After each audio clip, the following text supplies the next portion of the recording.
এই মাসে একাধিক তীব্র শৈত্যপ্রবাহ হতে পারে। কুড়িগ্রামে 2 দিন থেকে সূর্যের দেখা নেই।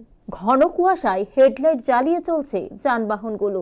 ঝিমঝিমে হিম হাওয়া বয় বারবার, দিকে দিকে বাজে যেন শীতের সেতার। শীতকালের রূপ তুলে ধরা কবিতার লাইন দুটি সুনির্মল বসুর। আজ সকাল থেকে রাজধানী সহ দেশের প্রায় সব জায়গায় কুয়াশা পড়েছে, বইছে উত্তরে হাওয়া। ঘরের বাইরে গেলে শরীরে কাঁপন সৃষ্টি হচ্ছে। রাজধানীতে সকাল গড়িয়ে দুপুর হলেও সূর্যের দেখা নেই। দেশের বিশেষত উত্তরের জনপদগুলোই দিনের বেলা আলো জ্বালিয়ে চলে সড়কের যানবাহনগুলো।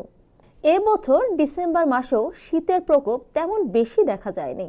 তবে মাসের একেবারে শেষে কুয়াশা যেমন বেড়েছে, তার সঙ্গে বেড়েছে শীত। সেই ধারাবাহিকতা চলছে এই জানুয়ারিতেও।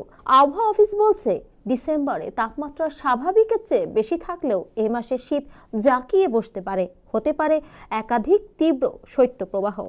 আবহাওয়া অধিদপ্তর প্রতি মাসের শুরুতে ওই মাসের আবহাওয়ার দীর্ঘমেয়াদী পূর্বাভাস দেয়। তাতেই জানুয়ারি শৈত্যপ্রবাহের বার্তা দেওয়া হয়েছে। তুলে ধরা হয়েছে ডিসেম্বরের তাপমাত্রা ও বৃষ্টির খতিয়ান। আবহাওয়ার 1 মাসের পূর্বাভাসে বলা হয়েছে, গত ডিসেম্বর মাসে তাপমাত্রা স্বাভাবিকের চেয়ে 0.7 ডিগ্রি সেলসিয়াস বেশি ছিল। ওই মাসে একাধিক লঘুচাপের কারণে শীতের প্রকোপ কমে গিয়েছিল। এ মত দেন আবহাওয়াবিদ মোহাম্মদ ওমর ফারুক। তিনি বলেন, অন্তত 3টি লঘুচাপ সৃষ্টি হয় ডিসেম্বরে।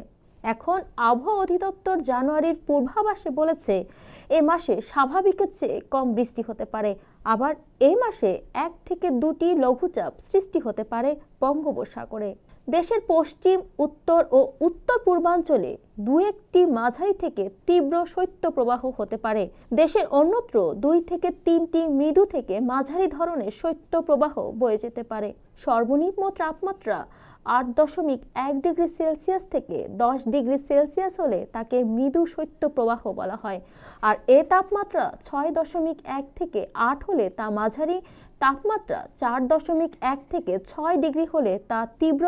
আর তাপমাত্রা 4 ডিগ্রি সেলসিয়াসের নিচে হলে তাকে বলে তীব্র শৈত্যপ্রবাহ।